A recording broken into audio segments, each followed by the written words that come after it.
Tamara, bienvenida. Hola. Qué gusto, qué felicidad tenerte aquí. Por fin se nos hizo. Por fin, después de que me enfermé. Exacto, pero ya Pero estamos. ya Te ves estamos. muy sanito, así que Muchas ya gracias, estamos al 100. ¿Cómo estás? Está bien, muy bien. ¿Cómo te Padrísimo. fue en el camino? Muy bien, padrísimo. Todo smooth. Todo fluyó. Muy bien, Sí, pues sí. primero que nada, a ver, ya eres muy famosa. Ay, sí. Y ya te conocen todos los que nos están escuchando. Pero me encantaría que nos dieras un poquito, un preview o un resumen de quién es Tamara Trotner. Tamara Trotner es, bueno, es que ¿quién es Tamara Trotner? Es que soy un chorro de cosas. Creo que con los escritores acabamos siendo como muchas cosas porque necesitamos todo un acervo Sí. de mundo para ser escritores. Soy esposa, soy mamá, soy hija, soy viajera incansable y soy escritora, que es mi pasión en la vida Y es ser empresaria. escritora. Y fui empresaria, no me salió tan bien, Bueno, pero pues, bueno, yo creo que lo pero hacías muy bien. Fuiste mi traté. primera clienta. Es cierto, nos hiciste los muebles del aeropuerto. Exactamente. Sí, En un sí. negocio que ya no está. Ahí está Ya cómo no va está. cambiando la vida. Exacto. Pero bueno. Pues Tamara, primero, mucha gente te conoce por tu libro, Sí, nadie nos vio partir. Nadie nos vio partir. Y me encantaría preguntarte primero un poquito de la historia. No nos vamos a clavar en la historia del libro, pero ¿qué es? O sea, ¿cuál es la parte, así como el juguito del libro? Mira, básicamente Nadie nos vio partir es la historia de un hombre que decide secuestrar a sus hijos para castigar o vengarse de su mujer. Okay. Entonces decide secuestrarlos, se los lleva 2 años a viajar por el mundo. Lo que sucede en el Inter, la Interpol, el FBI, terminan en un kibutz en Israel, luego el regreso, y básicamente esa es la historia. Dentro de esa historia hay una historia de amor hermosísima entre una pareja que son estos amores imposibles de negar, imposibles de evitar, que es una historia muy linda. Y finalmente creo que es una historia básicamente de amor en todos sentidos. Lo que pasa es que el amor a veces está entendido, sí, no es esa tarjeta de Sanborns de corazoncitos, o sea, Okay. El amor tiene sus aristas, entonces. Y es una historia que, o sea, tiene nombres de personajes, pero es una historia basada en hechos reales. Sí, es lo que ahora llamamos autoficción, Okay. que es una historia inspirada en hechos reales, como autobiográfica, pero se le mete la parte de ficción por varias razones, ¿sabes? Porque este término lo acuñó un hombre que se llama Serge Dubrovsky. En 1973 escribió un libro que se llama Hijos. Okay. Este es un hombre francés. Y ahí es a donde él dijo, es que siempre que queremos escribir autobiografía, estamos escribiendo ficción, porque la memoria, pues es selectiva, nos hace jugarretas, nunca sabemos bien, ¿no? Si ahorita pasara algo, todos los que estamos acá tendríamos una versión distinta de eso que pasó. Entonces, me gustó mucho tomarlo, ese género de autoficción, porque sí me doy cuenta que esta es mi historia, es una historia inspirada en hechos reales en mi vida, pero estoy segura que si la contara mi hermano sería otra, mi mamá sería otra, es decir, y por eso la parte de la ficción es importante. Lo que pasa es que al final, es más, hasta la misma historia que te contabas tú a ti, va cambiando tu interpretación de ella en el tiempo, entonces la piensas a contar diferente. Por supuesto, ese es un gran acierto lo que estás diciendo, porque yo esta historia, o sea, a mí me llevan de viaje, digamos, me secuestran, pero lo llaman el viaje 2 años. Cuando regreso... ¿Cuántos años tenías? Yo no quiero hacer spoiler en el libro. El día de mi cumpleaños de 5 años, Okay. Mi papá diciendo que nos iba a llevar para celebrar mi cumpleaños, es que nos lleva, él dijo que nos iba a llevar a Valle de Bravo, Okay. Nos monta en un avión, pasaportes falsos, todo falso, y nos monta en un avión y nos lleva, el primer punto fue Italia.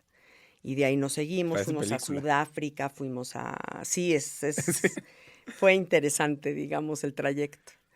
Pero bueno, finalmente regresamos y yo empiezo a contarle a quien se deje la historia. O sea, yo me sentaba en el patio de la escuela y a mis amiguitos los tenía en el recreo embobados contándoles la historia.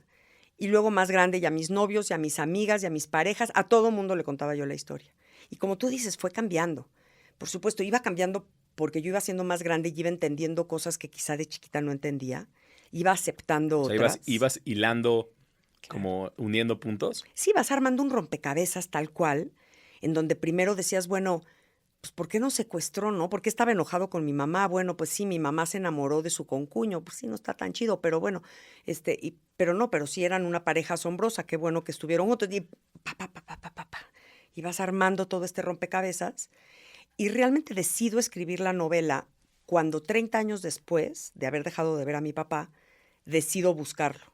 Y digo, a ver, o sea, aquí tiene que haber un cierre, o sea, no puede la cosa acabar así. Y lo busco. Y le digo, es que no puedo creer que nos dijiste que mi mamá no me quería, que mi perro se murió, que mi nana ya no estaba. O sea, ¿cómo te atreves a hacerle eso a una niña de 5 Porque más años? creciste pensando todo eso. Por supuesto. O sea, hasta que... ¿En qué momento te diste cuenta? Bueno, me doy cuenta de la primera mentira cuando mi mamá nos recupera y regreso yo a casa, y ahí está mi perro, y ahí está mi nana, y ahí está mi cuarto, y ahí está Wow. todo. Y entonces digo, ok, entonces estaba mintiéndome, Fuck. ¿no? Wow. Y si me estaba mintiendo de todo eso, pues también me estaba mintiendo de que mi mamá no me quería, que era lo que a mí más me dolía, el hecho de que te digan, Claro, tu mamá no quiere estar contigo y no te quiere ver. claro. Y como niño dices, ¿qué hice? Porque los niños no culpan al otro, se culpan a sí mismos, Claro. ¿no? Entonces, a ver, mi mamá no me quiere ver, ¿qué hice yo para que ella no me quiera ver? ¿En qué me equivoqué? Entonces ahí es como que el primer 20 de mi papá me está mintiendo. Pero luego cuando lo confronto en aquel encuentro, y digo, es que no puedo creer lo que hiciste, o sea, es como realmente un reclamo, me dice, deja que te cuente mi parte de la historia. Y me cuenta su verdad. Y me doy cuenta que su verdad es tan verdadera como la de mi mamá, que tiene razón, que también hay amor involucrado en todas sus decisiones y que finalmente lo lo hizo por unas razones válidas. Quizás se equivocó en la forma, quizás se equivocó, pero era válido. ¿Válido como para él? O sea, válido... Pues sí, válido para él. Él no quería que sus hijos vivieran con un extraño, él estaba muy enojado del engaño de su esposa. Él, claro, era válido para él. Se equivocó porque no usas a 2 niños, Claro. ¿no? Porque les puedes hacer un daño terrible. Pero finalmente él tenía su razón de haberlo hecho. Y ahí es cuando digo, ahora sí puedo escribir la novela. Ya tienes todos los... Bueno, aunque sea, ya tienes como un contexto. 360 grados, ahora sí, porque Claro. ya conozco la historia de mi mamá, la historia de mi hermano, mi historia, mi versión de mis abuelos y ahora ya sé la contraparte. Y entonces ya no va a ser una novela maniquea de buenos contra malos, ya sabes, es una Claro. novela que Sí, dice sí. Tiene, todo aunque lo sea, que tiene, o sea, sucede. aunque sea, tiene fundamentos reales. Aunque sea ahí está y tú decides como lector si alguien te cae bien, si alguien te cae mal, si tiene alguien razón o no tiene razón. Tú como lector decídelo, pero no lo voy a decidir yo como escritora, porque creo que cuando un escritor decide manipular a sus lectores es muy obvio y es muy... Se vuelven libros muy chafas, ¿no? Como muy... Ok, como comercial, ya sabes qué va a pasar. O sea, tú lees una novela de Daniel Steele y ya las leíste todas, o sea, la mujer elegante, alta, esbelta, de pechos grandes va a conquistar al hombre rico siempre, de una u otra forma, Ok, ¿no? Entonces dices, bueno, ok. Y ahí comenzó, estamos platicando de, ahora eres escritora. Ya, ahora soy ya, ya escritora. te puedo decir escritora, ya. Ahora sí, ya. Ya pongo cuando hago mi forma, Si lleno mis tienes una tarjeta de formas, ¿no? presentación, Tamara Trotner, escritora. Escritora ya. ¿Cómo empieza? Porque fue muy chistoso. Más bien, dime, ¿cómo empieza? Porque platicándolo allá afuera me diste así como un muy cañón. Pero ¿cómo empieza tu carrera de escritor? Yo creo que los escritores somos escritores mucho antes de entenderlo y de aceptarlo. Yo desde muy chiquitita mi forma de comunicación siempre fue escrita. O sea, yo me peleaba con una amiga y le escribía una carta, me cortaba un novio y escribía un poema. Siempre mi forma de comunicación como más fácil era la escritura. Ok.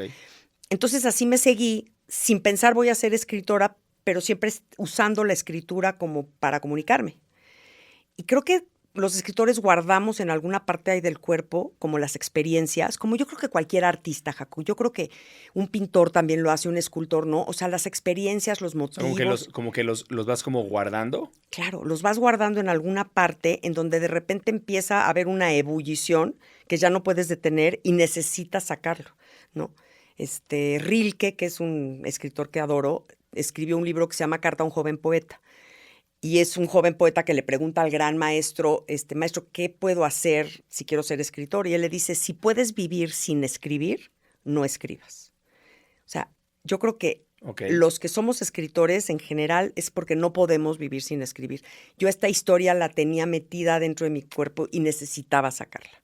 Entonces llegó un momento en el que dije, pues la escribo, ¿no? Y a ver qué pasa. Y siempre cuando me decían, eres escritora, yo decía, no, no, no, hasta que no publique en una editorial. ¿Cuánto tiempo Porque te tomó escribir el libro? realmente de escritura, 3 años, Ok. 1 año de correcciones. Y luego ya con los editores, ya en la editorial, cuando Alfaguara me dijo que sí me iba a publicar, porque además la gente en general no sabe mucho de sellos editoriales, los escritores sí sabemos. Y Alfaguara es el sello editorial más importante en lengua hispana en el mundo. Entonces, para mí era así como el sueño máximo, ¿no? No sé si tú como joyero hacer la corona de la reina de Inglaterra. O sea, no sabría Mira, a qué. lo mejor te diría que más bien como amante de los coches, poder desarrollar un coche de competición Fórmula 1 sería así como decir, wow. Ya la hice. Ya la hice. A mí cuando Alfaguara me dijo, sí te vamos a publicar, fue de los mejores momentos de mi vida. Y entonces, a partir de que te dicen sí te vamos a publicar, vienen todas las correcciones de editores de Alfaguara. Entonces, te corrigen los editores, la vuelves a meter, la vuelves a leer, te vuelven a decir, agrégale acá, quítale allá. Entonces, eso fue pues unos 6, 8 meses. Y luego me dijeron, sí te vamos a publicar a finales de 2018. Pero me dijeron, todo 2019 ya está lleno, entonces te vamos a publicar en 2020. Y dije, chido, 2020, 2020, suena padrísimo, muy buen año, padrísimo. 2020, aquí suena bien, suena ¿no? bien, es un número interesante. Exacto, no nos contraten de numerólogos porque, ¿Por qué? porque Nos no cae la una hacemos. pandemia. Eso. O sea, me dijeron 15 de abril de 2020, compré mis zapatos, mi vestido, la presentación, ya tenía quienes me iban a presentar, todo padrísimo. Y 17 de marzo nos cae la pandemia y entonces presento por Facebook Live y el resto Que por lo es que historia. no tenías idea, que era Facebook Live. O sea, cuando me dijeron vas a presentar en Facebook Live, dije, ¿qué es eso? Claro que no tenía idea. No sabía que era un Zoom, o sea, nunca había, pues, creo que muy poco sabíamos, la verdad. O sea, definitivamente creció y lo platicamos antes de empezar a grabar, pero hoy en día conectar con gente es más fácil que nunca y no sabes con cuánta gente vas a conectar hasta que te lanzas a hacerlo. Claro. O sea, ¿cómo te fue en el Facebook Live, por ejemplo? Fue increíble el Facebook Live porque estaba yo tristísima y claro, no sabía ni cómo ver nada. Y le dije a una amiga que medio sí sabía y me dijo, es que Tamara, tienes más de 10,000 vistas. Eso quiere decir que tendrías que haber llenado el Auditorio Nacional en tu presentación. Y no creo que lo hubieras llenado. Le dije, no, seguro que no. Me dijo, entonces estate contenta. Y dije, tiene toda la razón.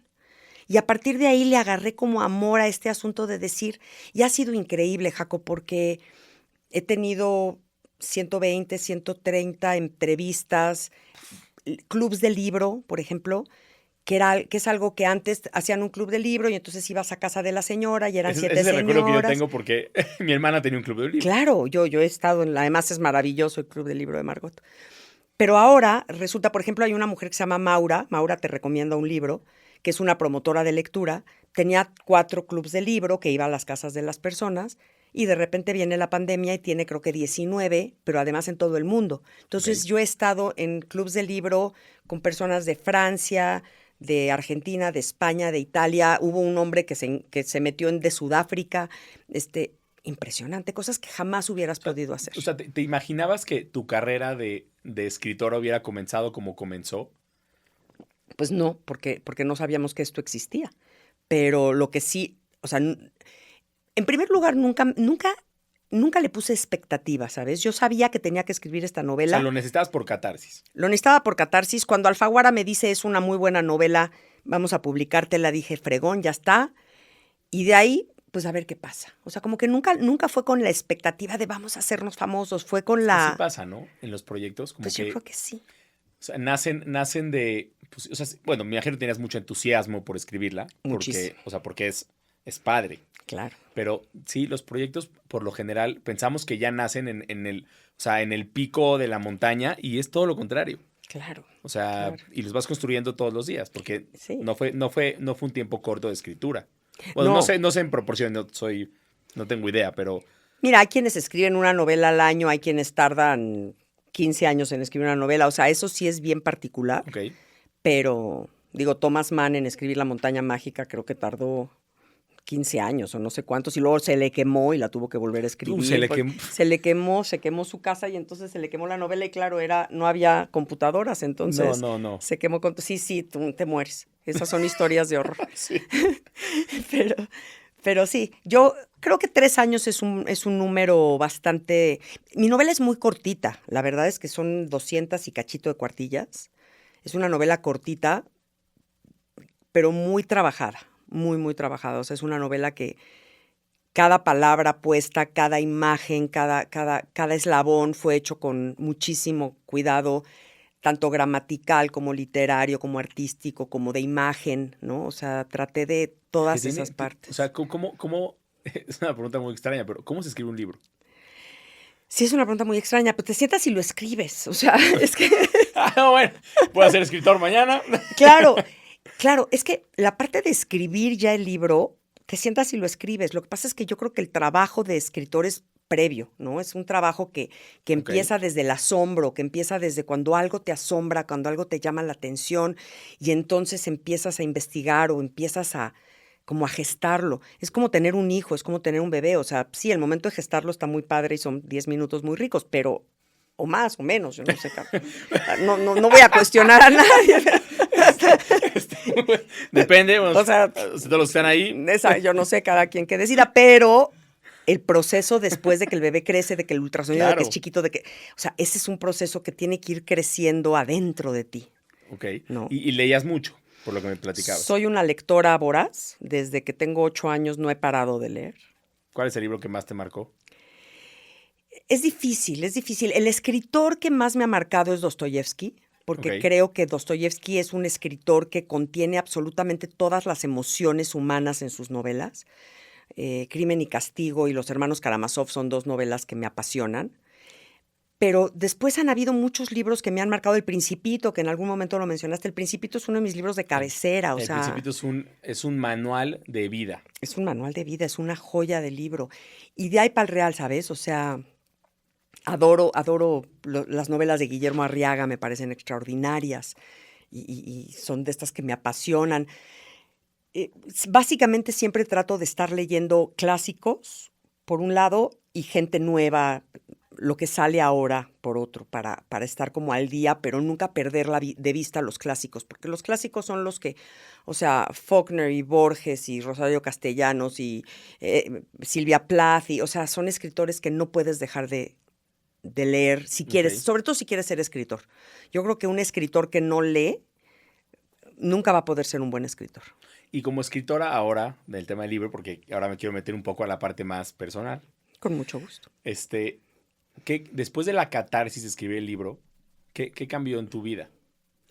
O sea, me llama mucho la atención porque además yo te conozco y tú me conoces Sí, a mí claro. desde que yo era muy chiquito. Sí, muy. Y ahora que soy mucho más consciente de las cosas, pues yo la historia, o sea, yo la historia no la conocía, no tenía idea, Ok. pero pues siempre te he visto como una mujer como muy mujer, muy entera. Pero ¿qué cambia después de que escribes el libro y haces esta catarsis? O sea, ¿qué cambia en ti? Porque además eres mamá y, Claro. o sea, y ahora te puedes poner en el papel de tu mamá. Y, o sea, ¿qué cambió? Mira, yo creo que la catarsis inicial de esta historia la fui haciendo conforme fui contando la novela, como les contaba yo, o sea, como te decía yo, ¿no? En el patio de la escuela le contaba a quien se dejara la historia y ahí fui haciendo la catarsis. Una vez que me siento a escribir la novela, creo que la primera catarsis ya está hecha, pero por supuesto conforme vas escribiendo vas como descubriendo adentro de ti nuevas emociones y entonces es un segundo paso. Y después una vez terminada la novela y cuando he platicado mucho de ella, me doy cuenta que esta que soy, esta mujer que dices, esta que soy, que me caigo bien, que me gusta quién soy, que me gusta cómo soy como mamá, como pareja, como amiga, soy gracias a esta historia y no a pesar de ella. Y eso creo que ha sido Lección para todos los que, o sea, para toda la gente, ¿eh? Sí, me di cuenta de esto y me di cuenta porque mucha gente de repente en los clubs de libro así me decían, oye, wow, es que te ves súper feliz y contenta y realizada y a pesar de todo. Sí, Y a yo pesar de todo, decía, es como, a pesar de todo. a pesar de todo, yo dije, no, no es a pesar, es gracias. Gracias a esto que he vivido, no sé si conoces este término del kintsugi japonés. Los japoneses cuando se rompe una pieza muy Ah, importante claro, de que lo llenan con porcelana, oro, ¿no? exacto, cierran como las heridas Correcto. con oro para dos cosas. Uno, para que se note a dónde están, porque dicen que las heridas, no las grietas, te hacen mejor. Pero además con oro, para que entonces la pieza ahora valga más. Y yo siempre digo que esta historia es mi kintsugi, es decir, es esto que me hace ser mejor de lo que yo hubiera sido si no hubiera vivido esto. No, claro, es que eso es. Y como que a veces nos da miedo contar un poco del pasado. Digo, me quiero imaginar que fue, mientras más lo ibas entendiendo, más decías como, this is fucked up. O sea, bueno, no lo sé. Pues O sí, sea, la historia se la cuentas a cualquier persona. A mí me la cuentas de historia. O sea, yo que ahora ya que medio la conozco, y dices, Interpol, FBI, what? ¿Qué está pasando? O sea, claro. sí es, para mí es fuerte, pero como que estas historias todas las tenemos en diferentes momentos de nuestra vida y las tratamos de ocultar. Tal cual, ¿sabes qué? Yo creo que todas las familias somos, y lo hago quote, quote, disfuncionales de cierta forma. Claro. Y todas las familias tenemos estos secretos que no se quieren contar y que me echas abajo del tapete y al rato el tapete ya es el Kilimanjaro, porque, ¿no? Pero tú sigues guardando Sí. abajo del tapete. Y creo que es súper sano decir, esta es la realidad y pues ni modo. Y una vez que lo cuentas, pierde todo ese poder de dolor, de vergüenza, Sí. Una vez que lo abres, dices, bueno, pues así fue y ya. Y no era tan big deal. No era tan big deal. Y creo que otra de las grandes cosas es que nunca me he sentido víctima. Y eso creo que ha sido muy bueno, ¿no? Cuando te dicen, ay, es que pobrecita, dices, no, espérame, no, pero cero. O sea, jamás, Claro. ni estando en el viaje, ni de regreso, ni habiendo vivido un largo periodo después de amenazas de un nuevo secuestro y de estar como en momentos como difíciles, nunca me sentí víctima. Siempre lo vi como con un asombro especial de, pues wow, o sea, me está pasando cosas y además pues ya conozco medio mundo y además, ¿no? Bueno, esa es una manera muy, ya, no, o sea, ya estás muy picuda para poder verlo de esa manera. Hoy, a mi edad ya lo veo de esa manera. No sé si de chiquita lo veía de esa manera, pero supongo que de alguna forma sí, Jaco, porque nunca me sentí víctima. O sea, sí, Nunca. sí, es que eso está cañón. O sea, no Sí. sentirte víctima. Ahora, ¿eso tú crees que era porque no estabas consciente de lo que se trataba? Es que ya ahora que lo dices, o sea, ¿por qué se llama secuestro, por ejemplo? O sea, ¿por qué es un secuestro? Claro, mira, si te das cuenta en la novela nunca lo llamo secuestro, en la novela siempre se llama el viaje de los niños, porque así es como mi mamá lo llamaba, ¿no? Hasta la fecha. Mi mamá algo pasa y dice, no, es que cuando el viaje de los niños, o sea, sigue siendo el viaje de los niños, yo durante mucho tiempo, claro que no lo llamaba secuestro, porque no me metieron en una cajuela. Claro, o sea, yo tengo una imagen de secuestro y es nefasta. Claro. Pues sí, es una imagen nefasta porque te meten atrás de un coche, te vendan los ojos y la boca y terrible. Pero después, cuando te das cuenta, o sea, el secuestro emocional que fue este viaje, puede ser peor a largo plazo. Es decir, porque tu papá te está tratando muy bien y estás yendo en primera clase a Italia y estás viviendo en casas preciosas y no puedes llorar y no puedes estar triste y estás tristísimo porque no estás viendo a tu mamá y tienes 5 años y no estás viendo a tus compañeritos de la escuela y tu perrito se murió y quieres que tu mamá te abrace y no puedes ni siquiera pedirlo porque estás con tu papá. Entonces, hay una escena en la novela que es con la que empieza, que es una mesa redonda, y es una mesa donde hay un teléfono y está el papá hablando por teléfono y está la niña viendo hacia arriba, porque a esa edad todo se ve hacia arriba. Y el papá está diciendo, es que ¿por qué no quieres ver a tus hijos? Es que por favor, es que, ¿no? Como pretendiendo una llamada con la mamá. Y la niña dice, wow, o sea, Mi mamá no me como quiere. dices, this is fucked up. This O is sea, fucked up. mi mamá Sí. no me quiere. ¿Qué hice para que mi mamá no me quiera? Y esa escena se repite 6 veces a lo largo de la novela y cada vez el final cambia. Y en uno de los finales dice, y me salgo para que no me vean que estoy llorando, porque no se vale llorar cuando estás de viaje con tu papá. Pues eso es un secuestro, o sea, aquí y en China, como lo quieras ver, porque te están quitando de todo tu entorno. Y claro, cuando mi mamá nos recupera, que ahí sí es una especie de verdadero secuestro porque entra a punta de pistola y nos agarra con unos guaruras y a mi hermano le empieza a salir sangre de la nariz y nos meten ahí sí a un coche y ese momentito del secuestro real, pues es mucho menos traumático para mí, porque a los 10 Claro. minutos llego a mi casa y todo está bien, ¿no? Yo creo que sí todo depende qué pasa después de ese momento. Uf, no, eso lo tengo que asimilar. Estuvo muy deep. No, es que es. Traigan los Sí, mezcales. tenían y me gustaría tomar, pero ya me tengo que cuidar porque en el último podcast que grabamos tuve que hacer una parada técnica por otras cosas. Pero, o sea, creo que mucha gente vive secuestrada en cosas que no se da cuenta que está secuestrado. O sea, porque ahora que lo dice el término de secuestro, no las formas. Claro. O sea, la parte, pues sí, como vivencial del secuestro es privarte de las cosas que, ¿cómo le llamarías? Que te hacen feliz. Privarte de lo que te corresponde, privarte de lo que eres, privarte, ¿no? Y hay muchos tipos de secuestros. Pues si hay personas que están secuestradas en una adicción, por ejemplo, es un tipo de secuestro. O sea, cuando no puedes ser esa persona que eres o que quieres ser, pues de una forma u otra estás secuestrado. Pero lo que pasa es que Sí. es difícil cuando se lo adjudicas a tu papá. Y ahorita te contaba hace ratito que me buscaron de una cosa que se llama el Instituto Nacional contra Violencia Vicaria. Y de hecho me acabo de enterar que ya están saliendo leyes. Fui justo al Congreso, hace 2 semanas me pidieron ir a hablar al Congreso de esta novela, porque están haciendo leyes en contra de la violencia vicaria, ¿no? Para castigarla. ¿Qué es la violencia vicaria? Es lo que hacen hombres en contra de mujeres utilizando a sus hijos para lastimarlas, a través de lastimar a los hijos. Y bueno, pues el caso de mi novela es violencia vicaria. Y entonces ahí te das cuenta de todo ese daño que puede hacer un padre, bueno, que llegan a matar a sus hijos para castigar a la mujer. O sea, hay cosas, sí, son locuras. Fucked up. ¿Otra vez? Sí. Regresamos al fucked up. Los seres humanos estamos, sí, en la línea muy delgada entre el fucked up y lo demás. Y bueno, y te llaman. Lo que pasa es que además te llaman y no tenías ni idea, por lo que entiendo, ¿no? De qué se trataba. O sea, era así como de, ¿y esto qué? No tenía idea. Me dicen, oye, te queremos entrevistar para el Instituto Nacional de Violencia Vicaria. Y yo, por otro lado, googleando qué es violencia vicaria. Sí. Así como fact-checker. ¿Qué es violencia vicaria? A ver, ¿cuál es el significado real? A ver. A ver, eso está bueno. Entonces, te llaman. Me llaman y me dicen, y entonces me dicen, oye, vamos a hacer un Facebook Live de esto. Y de repente me doy cuenta, me empiezan a platicar que hay en México nada más en este momento 800 mujeres en este instituto peleando por recuperar a sus hijos de una u otra forma, muchísimo secuestro, pero también mucho pues los que los lastiman, les hacen, ¿no?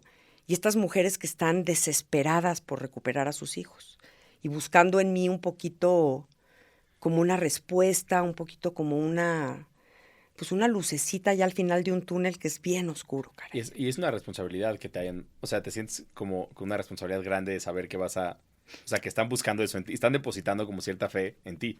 Totalmente. Qué bueno que lo dices. Se llama violencia vicaria porque el vicario es alguien que puede sustituir, y entonces dice la violencia vicaria es un neologismo aplicado en el ámbito de la violencia de género que denomina una forma de violencia por interpósita persona por la que un progenitor ataca a una hija o a un hijo con el objetivo de causar dolor a la madre. Y en español sustituyes la persona a la que quieres dañar por otra, en este caso tu hijo. Fue acuñado por Sonia Vaccaro, la escritora de El Estudio que hizo, que declamó este tipo de violencia. ¿Viste qué interesante? Muy interesante. Muy interesante. Pues sí, estamos en ese rollo de... Ahora, y claro, lo que dices, porque además, finalmente mi papá es un buen ser humano, porque murió, pero era un muy buen ser humano, nunca nos hizo daño, fue un hombre muy lindo, claro, muy bueno. Su intención no era hacerles daño a ustedes. No era hacernos daño a nosotros. Tendría que haber pensado que es una gran posibilidad lastimar a una niña de 5 años cuando te la... Pero... O sea, yo finalmente me reencuentro con mi papá y lo quiero y hay un reencuentro bastante lindo y bastante amoroso. Eso es difícil de decírselo a una mujer que en este momento tienen a su hijo secuestrado. Totalmente. ¿No? Y que este desgraciado hijo de su tal literal, por cual... Eso es lo que he pensado en mi cabeza, es eso, literal. Claro. Entonces, ¿cómo le digo a esa mujer? No, hombre, al rato tu hijo va a perdonarlo y lo va a querer y va a decir no es tan mala persona. Y no les puedes decir eso en ese momento. Y tú hace ratito dijiste algo bien interesante, pues dijiste, ahora que eres mamá, el día que mi hija cumplió 5 años, mi hija es la mayor, tengo una hija mayor, Alexis, y luego 2 hijos. Cuando Alexis cumplió 5 años, yo desperté enferma, literalmente enferma con calentura, fiebre, diarrea, náusea. Y claro, dije, y claro, dije, obviamente, o sea, en este momento estoy entendiendo. There you go. O sea, ¿qué estaría yo sintiendo si hoy me quitan a esta niña de mi lado? O sea, me muero. Y ahí entendí tanto más a mi mamá. O sea, entendí tanto más cuánta desesperación pudo haber tenido durante 2 años. Porque además buscándonos, compraban a los investigadores, la mandaban a lugares equivocados. O sea, fue un viacrucis de 2 años de verdad. O sea, si te quitan a tus hijos 3 días, estás desesperado. Sí es muy fuerte. Yo apenas seré papá. Aparte lo he dicho 1000 veces en el podcast, porque justo cuando empezamos a planear, empezamos a grabar los episodios, o sea, estaba como que en la noticia estaba medio frescona. Entonces siempre lo digo porque además estoy emocionadísimo. Pero, o sea, sí. Ahora, o sea, digo, no ha nacido todavía, primero Dios, cuando nazca, pero empiezas como a entender a tus papás. Claro. O sea, no hay mayor emoción, ilusión, amor que el que puedes tener por un hijo, pero tampoco mayor dolor, angustia, preocupación, ¿no? O sea, por supuesto, y además se va multiplicando, porque yo ahorita Alexis, mi hija, se casó con John, y ahora es un hijo más. Entonces Claro. ahora ya nada más me preocupo por Alexis, también es John, pero entonces se van aumentando y al rato me imagino que cuando tenga nietos, todavía más. Entonces, sí, eso que dijiste es bien importante porque, claro, si yo hubiera escrito esta novela a los 19 años, 20, en algún momento que pensé escribirla, pues jamás hubiera podido tener la profundidad que tiene hoy, porque Claro. ya tiene la profundidad de la vida, ¿no? De las grietas de la vida. Es experiencia también. O sea, yo lo voy a poner un ejemplo que no es o sea, no es como tan de la vida. O sea, pues sí es de la vida, pero es diferente. Voy a hablar de la vida laboral, pero siempre me he preguntado, como un director de empresa, ¿por qué los directores de empresa tienen, en la mayoría de los casos, tienen tantos años? ¿No? Claro. Y me lo cuestionaba mucho y decía, no, yo también podría, pero ¿sabes qué pasa? La experiencia y el tiempo te dan muchas situaciones. Claro. Tienes que enfrentar muchas situaciones. Entonces, cuando te empiezas a enfrentar esas situaciones, vas agarrando pues, experiencia y callo. Claro. Entonces, ¿qué es lo que tiene? ¿Por qué tienes que tener tantos años para ser director? Es porque ya te enfrentaste a muchas más situaciones de las que me he enfrentado yo a los 29.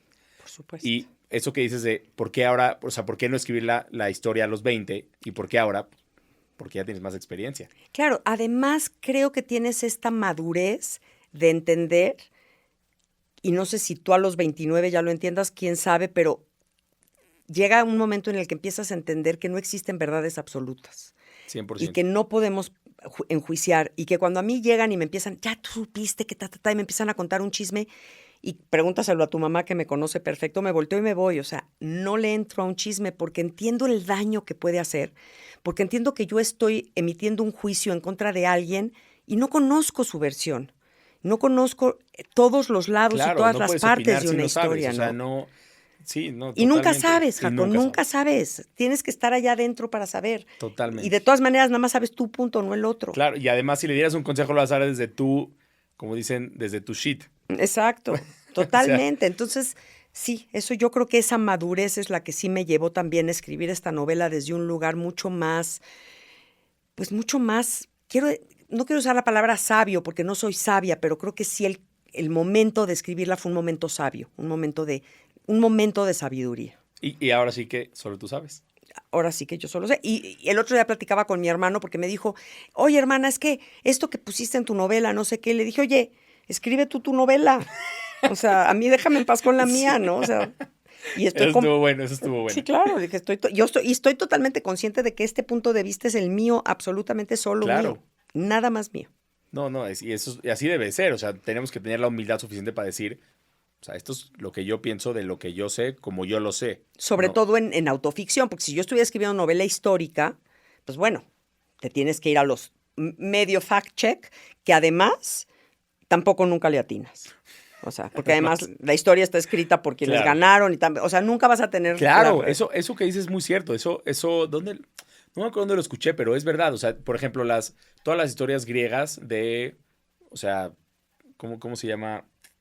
La Ilíada de la Odisea, por ejemplo. O sea, bueno, los que le escriben son los que ganan. Claro, y de ahí para el real y síguete. O sea, las historias están escritas porque, oye, la Segunda Guerra Mundial, pues la historia que conocemos es la de los aliados y la de quienes ganaron, ¿no? O sea, realmente. Y ahora han empezado a salir como un poquito historias del otro lado y dices, pues sí se la pasaron rete mal los alemanes también. Y los rusos o sea... Entonces sí, creo que sí tenemos que entender que pues tenemos nuestras propias verdades y jugar con ellas ya es suficientemente difícil. Y ahora que sigue como escritora, porque tienes mucho, es más, cuando llegaste fue así como de, oye, ¿cómo estás? No, tengo demasiadas cosas que hacer. Agotada, gracias. Agotada. Mira, ha sido muy padre. A partir de que nació la novela, por ejemplo, empezó un grupo que nos llamamos Las Hijas de la Pandemia. Es un grupo increíble, somos creo que 22 escritoras mujeres mexicanas de todo tipo. O sea, no quiero mencionar, porque no quiero que se me pase ninguna, pero está Sofía Segovia, Mónica Salmón, Mónica Castellanos, Sofía Goldberg. La verdad, puras escritoras muy picudas, Ethel Krause, o sea, Beatriz Rivas, que además es mi amiga y mi maestra. Y esto ha sido un grupo padrísimo. Entonces, a partir de la pandemia hemos hecho un chorro de eventos. En la FIL de Guadalajara hicimos mesas de trabajo y mesas de plática, y eso ha sido como diversificar un poco el rollo de la mujer escritora, ¿no? Okay. Porque la escritura en general es muy solitaria. O sea, realmente para escribir una novela tienes que estar sentada tú solito frente a tu computadora en absoluto silencio, no puedes estar hablando con nadie. Es una chamba bien solitaria. Entonces, cuando le metes por otro lado, pues esta parte de convivir con otros escritores, ir a ferias, por fin ya se abrió, entonces ya he podido, estuve en Monterrey, estuve en Mexicali, he estado yendo a ferias. Ahorita voy a ir otra vez a la Feria de Monterrey en octubre, a la FIL de Guadalajara. Eso ha sido padrísimo. Estoy escribiendo 2 novelas. Estoy loca, no se escriben 2 novelas. Nadie haga eso, no escriban 2 novelas al mismo importantes tiempo, por a todos favor. los escritores, no escriban 2 novelas al mismo tiempo. Las luces rojas se prenden, no escriban. No escriban. Una para Audible, que tengo que entregar en diciembre. Cuando es para Audible, o sea, ¿va a ser solamente como audiolibro? Sí, va a ser solamente audiolibro, pero va a ser un audiolibro que voy a leer yo y va a estar traducido a varios idiomas. Okay, y tú vas a decir, o sea, tú vas a leer el de español, ¿lo vas a contar tú? Lo voy a contar yo. Es increíble. Que de hecho nadie nos vio partir, ya está en Audible y también en Penguin Audio y está grabado por mí. Wow. ¿Y qué tal se siente eso? Es increíble porque fíjate, me dijeron, te vamos a hacer el audiolibro, ahí te van castings de voces. Y entonces escuché las voces y les dije, oigan, pues a mí me gusta hablar, sé leer, ¿por qué no lo leo yo? Y me dijeron, claro, padrísimo, porque además yo soy muy, muy fan de audiolibros, siempre estoy escuchando un audiolibro y me gusta cuando lo graba el escritor. Me dijeron, órale. Empecé a leer y a la 5ª página me le suelto llorando al pobre hombre. Así, ya sabes. Catarsis triple. Triple, exacto. Dije yo, no lo puedo creer, o sea, llevo 3 años escribiéndola, 1 año corrigiéndola, cientos de book clubs. Y me le suelto llorando y el otro nada más me quedé y le dije, por eso querían un profesional. Me dijo, no, está perfecto, me trajo Kleenex, ya sabes, me dio un tecito, me apapachó y ya seguimos. Padrísima experiencia. Eso es lo padre, es que cuando tener emociones a flor de piel es muy that's padre. living. Sí. Y yo creo que los escritores en general tenemos esta cualidad de saber como sentir muy profundamente, ¿no? Lo necesitamos, porque pues si no se nota. Sí, Te contaba que Ramón Córdoba, que era el máximo editor de este país, me decía, es que Tamara, un escritor que no se desnuda no merece ser leído. Entonces, o te desnudas o no escribas. Y para desnudarte, pues necesitas tener a flor de piel las emociones. Claro. Y los instintos y todas estas cosas que te generan, pues, convulsiones literarias, ¿no? No, es que, y lo que platicamos del superpoder. Sí. No puedes ser Superman de contador. No puedes, no debes. No debes ser Superman de contador. Sí, pero si vas a ser Superman, lánzate, vuela y salva al mundo. Si vas a ser un Supermancito ahí a lo pendejo. No, aquí a lo chiquito.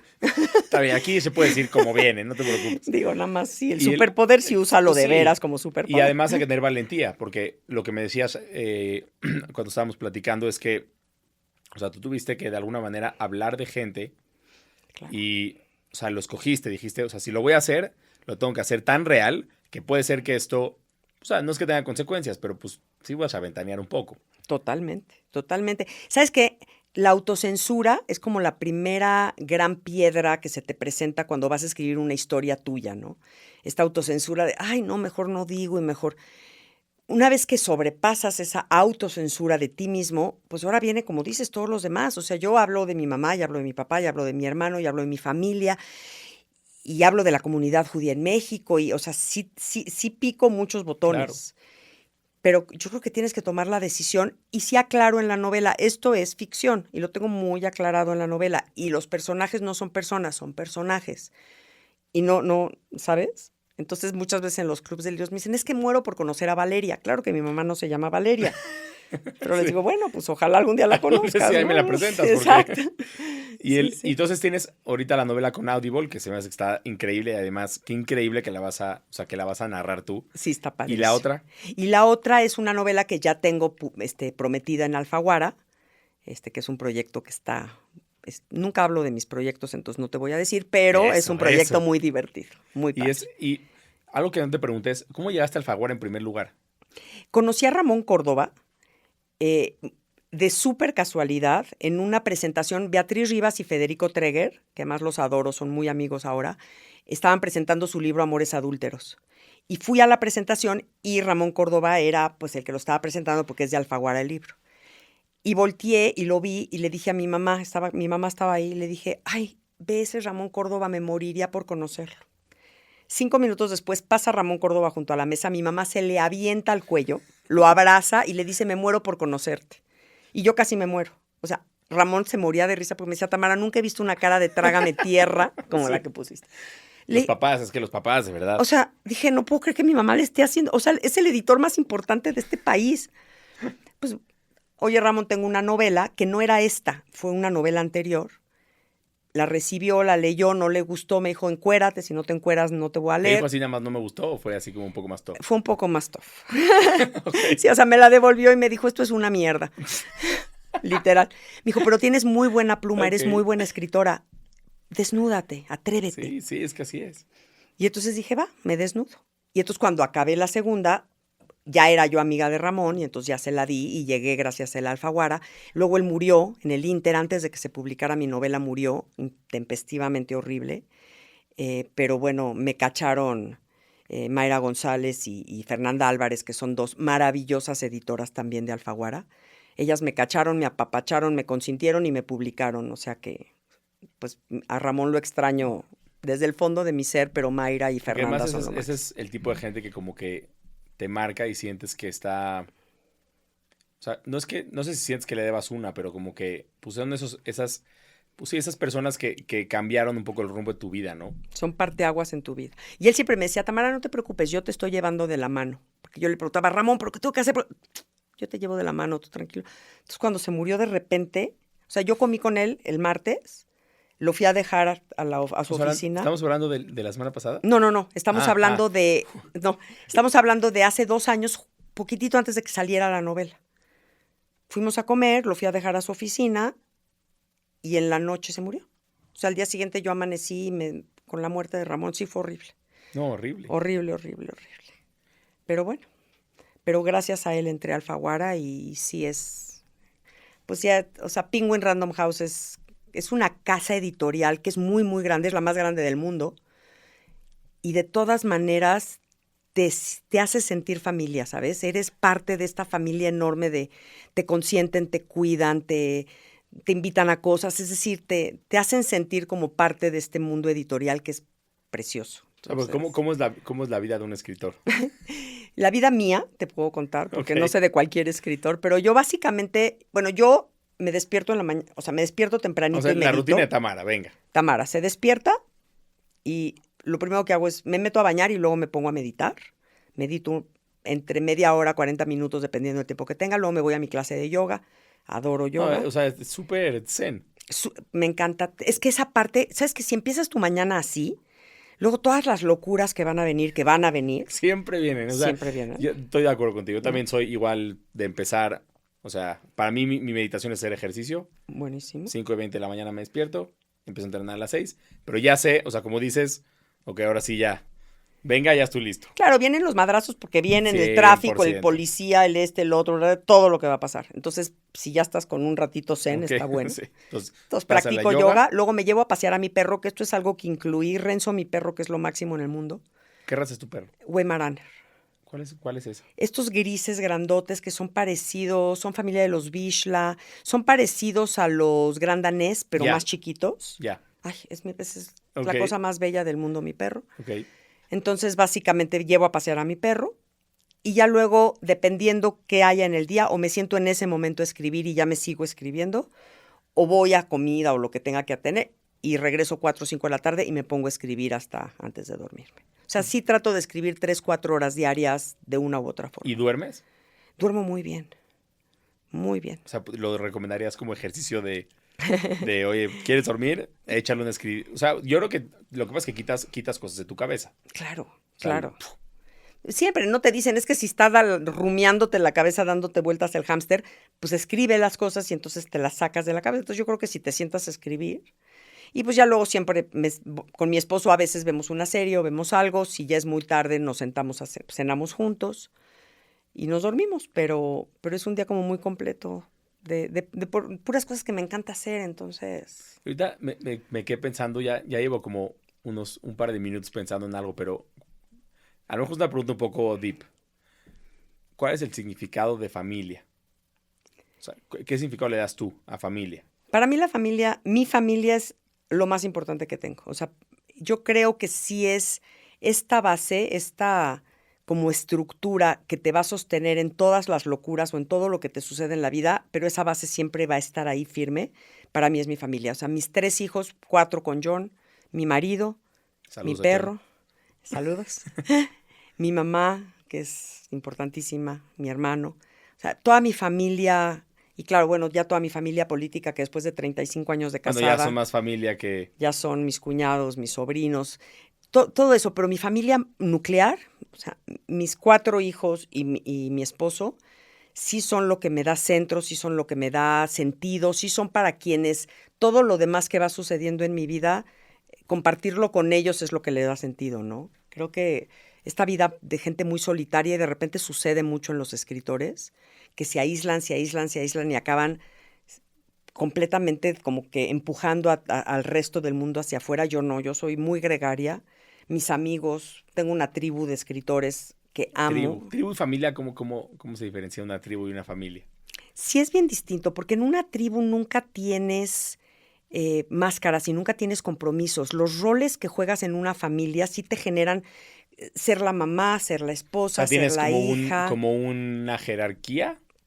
Tienes como compromisos menos evitables, digamos, ¿no? Que son padres, o sea, a mí me encanta ser mamá, pero pues de repente hay ciertos compromisos como mamá o como esposa que tienes que cumplir un poco a fuerzas.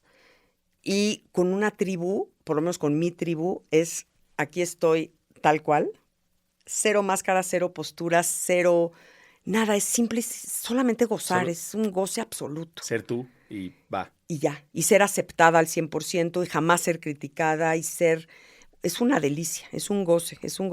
Vengo a regresar de un viaje que nos fuimos a Valle de Guadalupe, regresamos el domingo, 4 días con la tribu. Con la tribu, me queda. Con la tribu. Y bueno, fue extasiante. Qué importante es rodearte de gente que te permita ser así. Claro. Sí, yo creo que hay que estar rodeados de gente que te ilumina, que te permite sacar tu luz, claro, con quien quieres compartir tu luz y que te ilumina de regreso. No, claro, ¿no? Es que si no, pues se te apaga todo. Híjole, o sea, sí. ¿Cuántas veces no estamos encerrados en círculos que nos hacen mucho peor de lo bien que creemos que nos hacen y no? Claro. Y al contrario. Estar con gente negativa, gente que está enferma, gente que está gente que se está quejando, gente que ve todo mal. Híjole, yo huyo, corro al otro lado. Sí, la verdad es que, porque sí, digo, para 10 minutos que tenemos en este planeta, más nos vale gozarlos. Literal, ¿no? Se va rápido el tiempo. ¿Qué tal, verdad? Y tú tienes 29 años, espérate, Uy, que no, cumplas 40. Digas, o sea, no, ahorita, y te ponen, a mí lo que me gusta de todo esto que estamos platicando es que justo ayer veníamos grabando con Margot, justamente, y una de las cosas que platicábamos es que tú no puedes saber cuál es el curso, más bien no el curso de la historia, pero era Isaac, dime si no estoy equivocado, que el cronista, sí era el cronista, ¿no? No, no puede ver la historia, o sea, si la tuvieras que redactar completa, pues no sería real independientemente de que tuvieras todos los facts, porque si yo narro la historia, vamos a hablar de un escritor muy, muy importante, pues yo sé que nació una persona tal día y fue creciendo, pero hasta que no publicó esa novela, yo no sé que él va a ser un escritor como muy, muy, muy famoso, y perdí el punto porque estuve demasiado deep y lo perdí, pero el punto a todo esto es que, o sea, como que no sabes a lo que te vas a enfrentar. Y mientras más vas como caminando y empiezas a ver las cosas de diferentes perspectivas. Y lo que dices, a lo mejor la historia no lo hubieras entendido igual si no hubieras estado donde ya estás, si ya viviste lo que ya viviste. Y a veces nos olvidamos, somos muy impacientes. O sea, yo que tengo 29 y me quiero comer al mundo. Y luego dices como, brother, tranquilo. Es que el gran problema es empezar a vivir en el futuro. O sea, creo que sí, todo el rollo de The Power of Now, pero que viene desde toda la vida, digamos, desde el budismo, es como el poder de la hora, pues sí. O sea, lleva 5,000 años existiendo en las filosofías del mundo. Es esto, me quiero comer al mundo, espérate, cómete este momento, ahorita estamos tú y yo acá y estamos padrísimos, estamos tú y no sé qué vaya a pasar cuando salgamos, pero este momento de ahorita, y eso es lo que es muy padre cuando eres escritor, porque cuando te sientas a escribir no puedes estar en ningún otro lado, no puedes hacer otra cosa, no puedes ni checar tu teléfono, porque se te va. Concentración. Entonces, en el momento en el que estás escribiendo, y yo puedo estar a lo mejor escribiendo una historia, la historia de Audible es una historia que empieza a finales de 1800. Y cuando estoy escribiendo esa historia, o estoy escribiendo el zar Nicolás II, o estoy en ese momento viviendo. No estoy ahorita, no, estoy ahí en ese momento.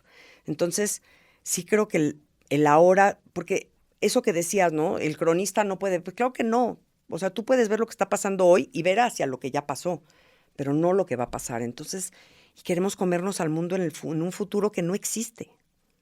Es el que te creas en tu cabeza, porque además lo más chistoso es que tú te imaginas un futuro y puede ser que sea una cosa completamente distinta. Son las expectativas y generalmente no se cumplen.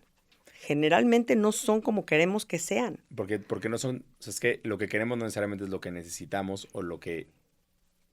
Sí, ¿no? Lo que estamos pensando que es. ¿No? Y por eso es padre también ser escritor, porque te vuelves un dios, que eso que no podemos crear en la vida real, sí lo podemos crear. O sea, yo puedo matar a quien se me dé la gana en mi novela. Yo puedo, ya sabes, atropellar a alguien que me cayó gordo. Yo puedo, o sea, como escritor es padrísimo. Nunca lo había pensado así, pero es verdad. Claro. O sea, qué interesante lo que vas a decir. O sea, tú eres... Somos dioses de ese momento, de esa novela, de ese escrito. Me encantó lo que acabas de decir. No, me volvió loco. Claro. Sí, totalmente. Es tu creación. Absolutamente, somos los padres de esos personajes y los movemos como titiriteros y hacemos con ellos lo que querramos. Ahora, tiene que funcionar y creo que cuando una novela funciona es cuando esa novela, cuando la estás escribiendo y empiezas a hacer cosas, de pronto la novela te dice, no, espérate tantito. A mí no me matas porque no de ninguna manera y de repente sí empiezas a pelearte con los personajes y empiezas a decirle, a ver. Pues no me voy a morir y a ver tú cómo le haces y de veras, o sea, es... La verdad se escucha así como si estuvieras... Sí, totalmente borracha no estoy, pero es que es cierto. Pregúntale a cualquier escritor y es una sensación, esta creatividad, porque tú generas y tú creas, pero al mismo tiempo la novela te va pidiendo lo que va necesitando. Y no de repente sientes y dices como, no, ya ahora sí, ya estoy muy mal. Ya enloquecí. Esto sí que estoy haciendo ya no lo debo de hacer. O sea, escribiendo una historia y dices como... No, espérate. No puedes aterrizar un ovni aquí porque no tiene sentido. Pero, o sea, te pasan, de repente sí dices como, no, ya me pasé de lanza. Fíjate que hay una cosa que es una diferencia. Yo doy cursos para escritores o para personas que quieren escribir. Y mucho les digo, la diferencia es entre la verdad y la verosimilitud. Es decir, yo puedo inventarte lo que quieras mientras que tú te lo creas. Y si yo logro hacerte que te lo creas, tú crees perfectamente bien que este principito viajó a estos planetas y que este principito se sentó en una barda y lo picó una serpiente y lloras cada vez que sucede porque no quieres que suceda, ¿no? Sí. Una y otra vez, aunque lo hayas leído 50 veces. Eso es verosimilitud. Como escritor, tú tienes que hacer verosímil cualquier cosa que pongas. Y si quiero aterrizar un ovni ahorita, puedo hacerlo mientras que el lector crea. Entonces, ¿cómo es eso? Pues creas un entorno que sea... Y ya creaste cosas antes y ya escribiste acerca, entonces vas preparando la cancha para que cuando estacionas a ese ovni ahí, la gente diga, claro que se estaciona. ¿Tiene todo el sentido? Todo el sentido del mundo. Como cuando Julio Verne hizo el viaje a la luna y la gente se lo creía. O sea, cuando, pues, claro que no existía ni la más mínima posibilidad de ir a la luna. Pero la gente se lo creía porque lo preparó tan bien que cuando el cohete aterriza en la luna, la gente aplaude. Qué increíble funciona. La mente humana es impresionante.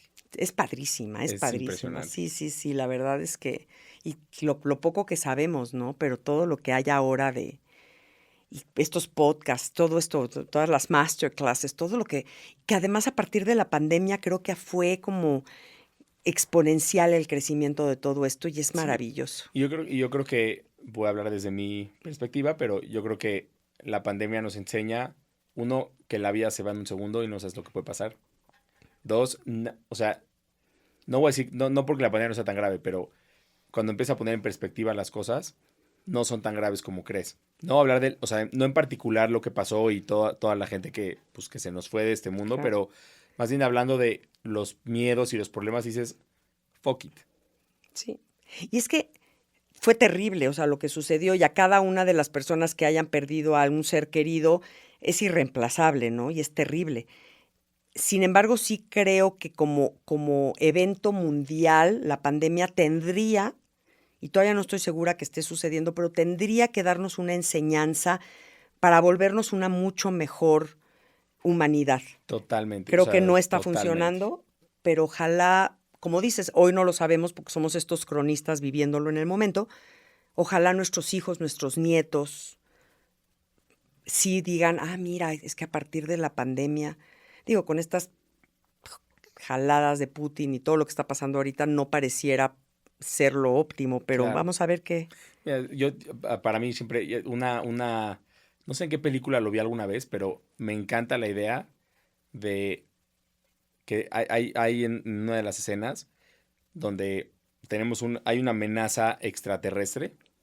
No tanto un tema alien nada más, o sea, es una amenaza al planeta Tierra y se empiezan a llamar todos los terrícolas, porque nosotros somos terrícolas, se empiezan a llamar The World. Ya no es Estados Unidos o México, ya somos The World. Ojalá. Ya somos citizens of the world, que somos como uno solo.